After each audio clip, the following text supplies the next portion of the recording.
Salutations. Aujourd'hui on se retrouve sur la 4x1800 qui aura lieu dans le Cantal. Alors c'est 32 bornes pour 2000 mètres de dénivelé, 2100 mètres de dénivelé. Autant vous dire que ça va être bien nerveux. Il faut savoir que pour moi ça va être ma première course de reprise depuis le 10 000 mètres que j'espère que vous avez pu suivre en live. D'ailleurs en parlant du 10 000 mètres, parce que j'imagine pas mal d'entre vous se posent la question, il sortira dans le courant du mois de septembre. Ouais.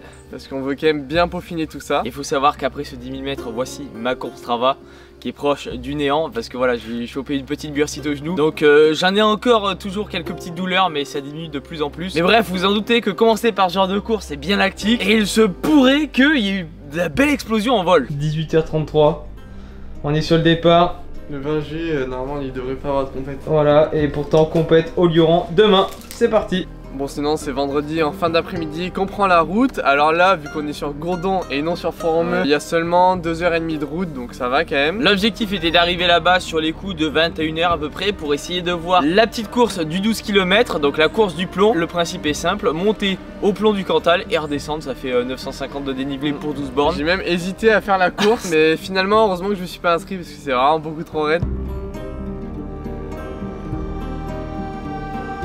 Et c'était l'occasion pour moi de remettre un petit peu d'intensité en côte. Le petit entraînement de veille de course. Et rien de mieux pour ça que d'aller dans une pente bien raide à 40%.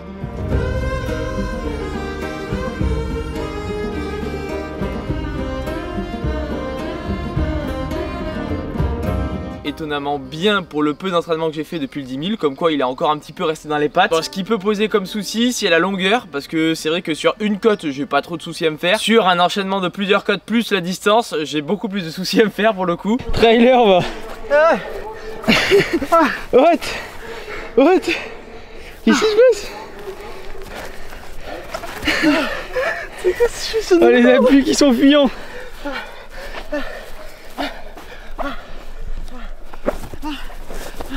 Voilà, c'est... Et puis on profite un petit coup de ce coucher de soleil et on redescend pour assister à l'arrivée de ce trail du plomb qui a d'ailleurs été gagné par François. François c'est un gars qui était au trail de la Cité des Pierres. Là visiblement une assez bonne course et lui en plus il fait la doublette. On vous mettra le nom ici. Mais bref en tout cas c'est le 12 km et le lendemain le 32 km. Donc voilà, ça fait un bel enchaînement et donc l'objectif pour lui est d'arriver premier à la suite de ce bel enchaînement. Qu'est-ce qui se passe espèce de taré? Putain, allume-moi ça, je t'allume. Littéralement SDF. En fait, on devait appeler le gars de l'organisation et sauf que je pense que de ce qu'on a conclu, je l'ai appelé exactement 9 fois. Et en gros, je pense qu'il doit plus avoir de batterie sur son téléphone. À deux doigts de dormir dans la voiture, il fait bon en plus. Oh ouais, il fait bon. Il était 23h et des poussières. J'avais quand même envie de dormir, on va pas se le cacher. On n'avait pas mangé aussi. Ouais, on n'avait pas mangé et le lendemain il fallait se réveiller à 6h. Donc bon, on a attendu dans un premier temps voir un petit peu si on arrivait à le voir et tout. Mais le problème c'est que je connaissais pas trop sa tête. Et sur les coups de minuit, je crois, quelque chose comme ça, on a décidé d'aller utiliser la belle tente que nous avons dans le coffre. Toujours avoir une tente de secours. Le logement en fait, ce qu'ils ont pas dit c'est que c'est au grand air.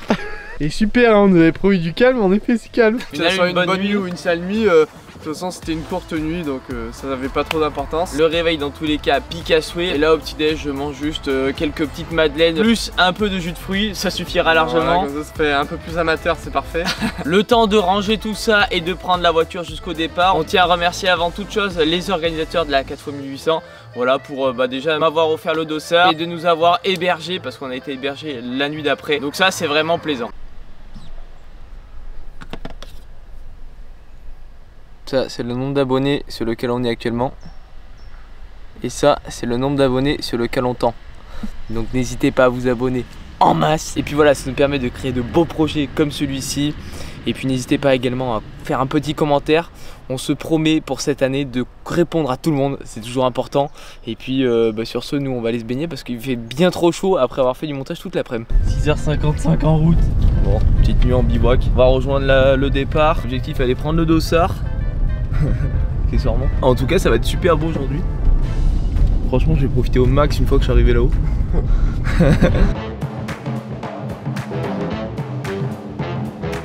Ok, aujourd'hui on est avec Mathieu qui tient une chaîne YouTube à son nom finalement. Toi tu prépares, t'es en pleine préparation de la CCC. Donc voilà, là ça va être plus une course de préparation on va dire dans la continuité de tes entraînements. Et aujourd'hui tes ambitions sont assez claires, essayer d'intégrer un top 3, un peu l'objectif. Ouais, j'aimerais bien faire un podium à la maison quand même. Ouais. Donc voilà, on va un petit peu vous raconter la course. Alors moi du coup l'objectif c'est d'arriver en haut du plomb du Cantal, mais de pas se faire la descente parce que bon après mon 10 000 mètres il s'avère que j'ai eu une petite bursite au genou. Pour éviter de prendre la dernière descente et faire en sorte d'aggraver le cas, voilà, l'objectif c'est d'arriver en haut du plomb et ce sera pas une mince affaire.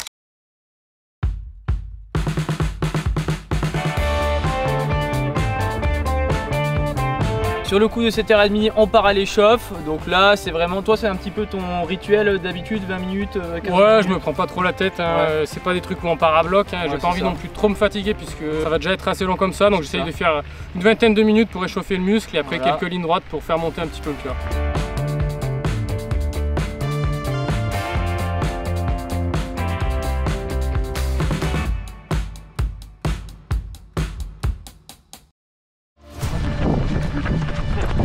Et lignes droites qui ne sont pas des lignes droites de crossman hein. Ah non, c'est pas les lignes droites à plier, on va pas frôler les 23-24, on va plus frôler les 15-16 km/h histoire de dérouler, mais on va pas non plus risquer le claquage à l'échauffement. Exactement. Sur le coup de 7h50 on se met sur la ligne de départ, donc là vous pouvez voir qu'il y a pas mal de monde, je sais pas combien il y avait de personnes qui étaient attendues exactement. Mais je crois qu'on était 650 sur donc ça fait quand même pas mal. Sur le coup de 8h01-02 ça part directement.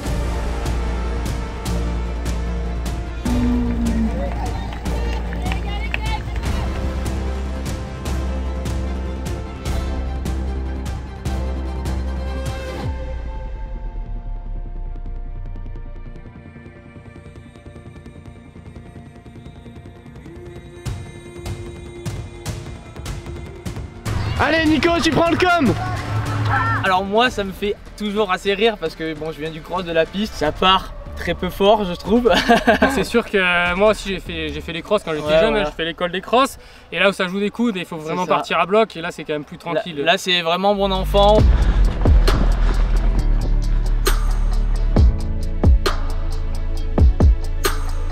Toi de ce que j'ai vu, tu as l'habitude de partir assez prudent sur tes courses pour essayer d'être en gestion et de revenir faire des courses pleines et revenir sur la fin quoi. Ouais, maintenant ça fait 10 ans que je fais du trail, je commence à connaître un petit peu les allures, à connaître mon effort et je sais que si tu laisses partir un peu devant au début, tant que tu vas pas dans la zone rouge, tu auras largement le temps de revenir plus tard, donc c'est ce que j'ai fait aujourd'hui. Je me suis mis dans mon rythme sachant que c'était 4 km de plat et le plat c'est pas vraiment mon fort on va dire, donc j'ai laissé partir, après c'était pas très loin non plus, une quinzaine, une vingtaine de mètres. Ouais, maximum. Après le départ, il y avait vraiment 2-3 km en faux plat montant à peu près pour se présenter au pied du bec de l'Aigle.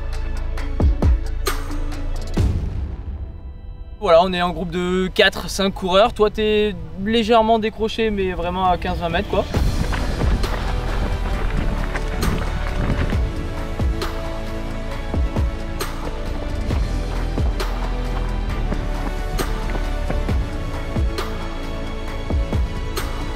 On attaque directement le bec de l'Aigle, donc le bec de l'Aigle c'est vraiment une montée sur 1 km je crois, quelque chose comme ça. Et c'est autour du kilomètre avec 400 mètres de dénivelé. Ouais c'est ça. Et directement dès le pied de la bosse, il y a vraiment Quentin et Johan Beaujard qui se décrochent, prennent rapidement pas mal d'avance. Ouais, on sait que c'est les gros moteurs du jour, hein, équipe de France de course en montagne. Johan aussi sur son format 20-30 km, c'est là où il a fait les meilleurs perfs et c'est vraiment les deux gars qui sont très costauds, donc naturellement ils vont prendre le lead dans cette bosse. Moi je reste un petit peu juste derrière avec Rémi Brassac qui est aussi très fort mais lui plus sur les formats un petit peu plus longs, donc on monte à notre rythme et là je sens que je suis vraiment à l'aise et que ça peut être une bonne journée pour moi. De mon côté, je suis nettement moins à l'aise. Je me dis simplement que là, le but, c'est d'arriver en haut du bec de l'Aigle en étant à peu près avec vous. Chose qui ne fut pas facile parce que, en fait, là, pour vous dire, ça fait, on va dire, 3 semaines que j'ai pas fait grand chose. Et je sens que la patte est lourde, que c'est compliqué d'avancer. Mais on va dire que vu que vous êtes un petit peu en dedans sur la première côte, j'arrive quand même au sommet avec vous, à peu près, plus ou moins. Ouais, là, tu m'as quand même assez impressionné parce que je me suis dit, ah, le salaud, après 4 semaines quasiment sans s'entraîner, il a quand même la frite. Hein. Ouais, voilà. Et le problème, c'est que moi sur la bascule je le regrette un peu. Alors je savais que ça allait être dur et l'impression vraiment d'être en reprise quoi, avec les cannes lourdes, l'impression d'avoir pris du poids alors que je me suis posé pas plus tard qu'il y a 2 jours c'est toujours stable. Et là sur la descente du bec de l'Aigle, vous décrochez légèrement. Ouais, au final j'ai pris un écart au sommet du bec de l'Aigle et il bascule à 50 secondes devant nous. Rémi par contre sur la ligne de crête qu'on suit pour aller jusqu'au Pérard, il déroule vraiment bien, je suis juste derrière lui, mais là j'ai moins de marge que dans la bosse. Et c'est vrai qu'en final on est en train de rentrer petit à petit sur les deux gars devant. Et là on va dire sur la descente pour rattaquer sur la petite côte du Peyard, je vois à peu près les écarts, je vois que c'est vraiment pas loin devant, vous vous tenez assez proche. Allez, bon courage. Merci. Quant à moi, c'est un peu plus compliqué. Là, j'essaie de regarder plutôt derrière moi et non pas devant. Ça sent mauvais. Ouais, ça sent mauvais. Mais en tout cas, je me dis, bon, on va essayer d'être un tout petit poil plus en gestion pour essayer simplement d'arriver au pont du Cantal. En sachant qu'à ce moment-là, je pense qu'il me restait 1500 de dénivelé à faire, quoi. Et oui, c'est sûr que là, on est qu'au tiers du parcours, donc il en reste. Bon, actuellement, pour ceux qui reconnaissent, je suis dans la montée du 10 000 parce qu'il passe tout en haut, moins plus haut que là où Nico est arrivé. Là j'essaye de les choper pour la 3e fois. Je suis complètement cramé déjà. Ça fait, je sais pas, ouais, ça fait 25 minutes qu'ils sont partis, je suis cramé. La course elle dure 3 heures, je sais pas comment je vais faire. Sur le kilomètre 10, là pour le coup moi je vous aperçois plus trop, je sais plus trop ce qui se passe devant. J'essaie de faire ma petite course. Alors forcément je suis obligé de prendre les descentes un petit peu en dedans, mais c'est pas ça le truc qui me pénalise énormément. Le truc c'est que vraiment j'ai du mal à envoyer en côte. Je vous perds rapidement de vue. On dirait que je suis en crête, c'est stylé. Moi je l'avais fait à chaque fois en hiver. Et là en été c'est vraiment beau, tout est vert. C'est super sympa. Et là Louis, donc la personne qui filmait, c'est ton pote d'ailleurs, qui filmait en haut, me dit à peu près les écarts. Vous êtes à peu près à 3 minutes de moi. Et vous attaquez, on va dire, le long plat avant d'attaquer la descente vers Saint-Jacques-les-Blas. Mais là on est tous les quatre, on se suit, mais Quentin il a quand même, il déroule un petit peu mieux que nous. Donc en fait dans la descente du Pérard je suis rentré vraiment sur Johan et Quentin. Et ensuite je pense qu'il y a 3-4 km de plat en traversée pour aller jusqu'au pied du Grillou avant de basculer sur Saint-Jacques. Et là je sens que Quentin il déroule quand même vraiment bien. Et moi j'ai pas envie de trop en mettre, donc là je temporise.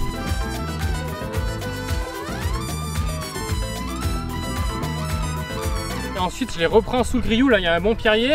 Et techniquement je pense qu'aujourd'hui j'avais une petite marge sur Quentin. Donc j'arrive à fermer le groupe et Johan il était aussi assez tranquille avec Quentin. Donc j'arrive à rejoindre. Et au final on reste tous les quatre là, dans cette descente. Mais c'est quand même roulant et Quentin dès que c'est roulant il déroule très bien. Et quant à moi je me fais rejoindre par la dernière personne qui m'a doublé. C'est vraiment la dernière personne qui m'a doublé, c'est vraiment dans la descente de Saint-Jacques-les-Blas. Après je me suis plus jamais fait doubler.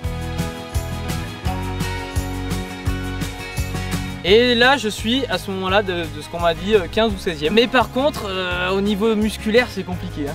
C'est compliqué. Et dans ma tête je me dis bon je vais peut-être arrêter à Saint-Jacques, on verra si ça peut le faire. Parce que quand même pour monter au plan, quand on est à Saint-Jacques je crois qu'il y a 800 ou 900 de dénivelé facile. Ça fait 900 de Saint-Jacques jusqu'au sommet du point.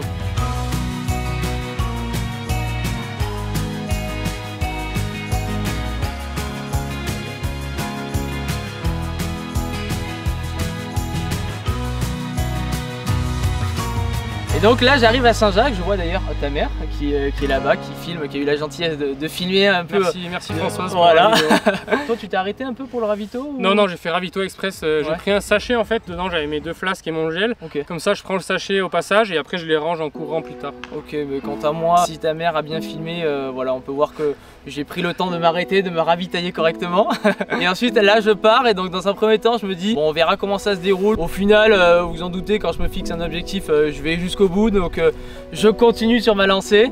Et là c'est vrai que la montée elle est pas facile, hein, vraiment. Les 3 premiers kilomètres sont assez roulants. Et après par contre on est sur quoi, entre 25 et 35% en fonction de la pente quoi. Ouais, dans la partie la plus raide de l'Arpent du Diable, c'est vraiment la côte la plus dure du Cantal, hein, 900 mètres de dénivelé continu sur 6 km. Et dans la partie la plus raide, c'est sûr que là on est autour, je pense, entre 30 et 40%. Quoi. J'imagine que vous avez trottiné marché quoi à peu près. Moi je suis vraiment un randonneur, donc le début de la côte bien sûr j'ai couru, mais ensuite j'ai tout marché, les mains sur les genoux et puis mode tracteur quoi. Moi vous en doutez j'ai tout marché aussi, les mains sur les genoux, mais ça allait un peu moins vite visiblement. Je pense qu'au plan du Cantal je suis passé en 2h50. Moi j'arrive là-bas en 3h12 à peu près, 3h15. C'est pas ridicule. Donc voilà, c'est bien ce que je pensais avec Juju, t'avais un bon 25 minutes d'avance quoi, quelque chose comme ça. J'arrive au plan du Cantal, alors déjà ça a été vraiment un supplice d'arriver là-bas parce que du coup moi je suis tombé en hypo, et vraiment assez violente sur la montée. Ça a vraiment été un calvaire pour moi de rallier rien que le plan du Cantal.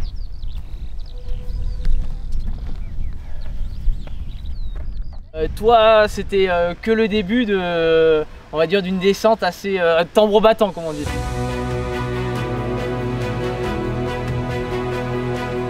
Là c'était vraiment le gros fight d'abord dans la fin de la montée.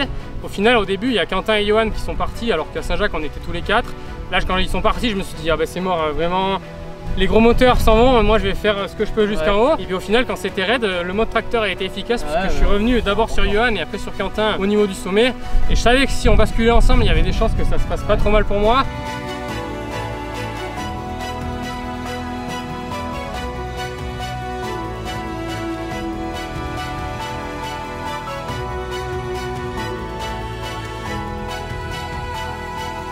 Mais je commençais aussi à avoir vraiment chaud et Quentin il lâchait pas, il était derrière encore à 15 secondes au pied du rocher. Quentin il commençait quand même à avoir mal aux jambes, j'ai l'impression. Ouais, il avait aussi mal aux jambes je pense et je savais que s'il y avait un endroit où je devais vraiment faire l'effort, c'était dans le début de la descente qui est très technique avec quelques passages en échelle, vraiment un single qui est très joueur et je savais que là je pouvais prendre l'avantage donc j'ai tout mis à cet endroit là mais j'avais vraiment mal aux jambes, ça commençait à être très dur.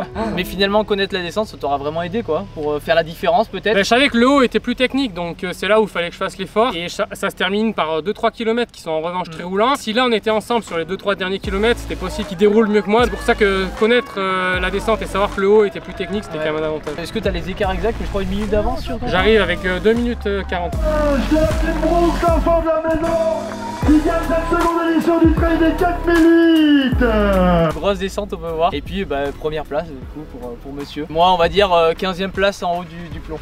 Ah, mais ça compte pas, gars, il fallait venir. Voilà c'est ça. En tout cas pour moi un beau parcours, c'était vraiment plaisant finalement de faire cette course. Parce qu'en plus moi j'étais globalement jamais venu l'été. Et franchement avec la météo qu'on a aujourd'hui c'était top. Mais bon une belle course pour toi et franchement confiant pour la CCC finalement. Ouais j'ai vraiment fait le plein de confiance. Je sais que le moteur il est pas si mal au niveau physio, je suis bien. Maintenant il reste 6 semaines pour terminer de préparer la mécanique. Donc on va aller faire des grandes bambées en montagne. D'ailleurs venez voir ça sur ma chaîne, je vais vous raconter exactement. Ça. La fin de la prépa CCC, je vous emmène tout l'été pour voir ça. Petite info sur la CCC pour ceux qui ne connaissent pas niveau dénivelé. La CCC c'est une des courses de l'UTMB, c'est 100 km avec 6000 mètres de dénivelé. Petit truc de tracteur quoi. Un bon morceau. Donc voilà, n'hésitez pas à aller suivre sa chaîne. Tu reviens pas mal sur tes compétitions aussi en donnant pas mal de chiffres etc. Ouais personnellement j'aime bien analyser, revenir sur mes courses, suivre un peu la fréquence cardiaque aussi, j'essaye d'aller un peu dans le détail. Et les gens ils aient des infos assez techniques sur la nutrition, sur le matériel. Et puis merci beaucoup Mathieu pour ce petit débrief ensemble, je pense que c'est sympa. Hein. Merci à vous d'avoir partagé la journée puis de partager les images, je pense que ça va faire des belles vidéos. Je pense que